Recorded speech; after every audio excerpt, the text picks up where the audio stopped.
Проектот за зелен кров на градскиот трговски центар кој град Скопје го реализира во партнерство со UNDP ќе го коригираат од Асоциацијата на архитекти и од Архитектонскиот факултет, изјави денеска градоначалникот на Скопје. Според Шилегов, при минатонеделните консултации со представници од Асоциацијата и од факултетот не били утврдени пропусти што се однесуваат на статиката, изолацијата и зеленилото и дека не е нарушена функционалноста на објектот, но почитувајќи ја волјата на архитектите, корекции во проектот ќе има, рече градоначалникот.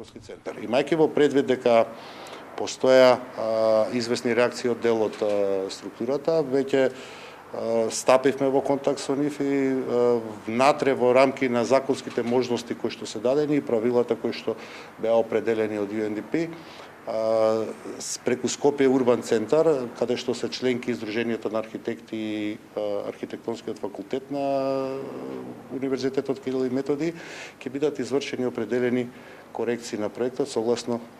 нивното мислење. Измените во проектот за зелен кров на ГТЦ следуваат побројните реакции во јавноста. Председателот на Асоциацијата на архитекти Мартин Пановски за Телма изјави дека иако проектот е донација на ГТЦ од Агенцијата за недвижности Дом Дизајн,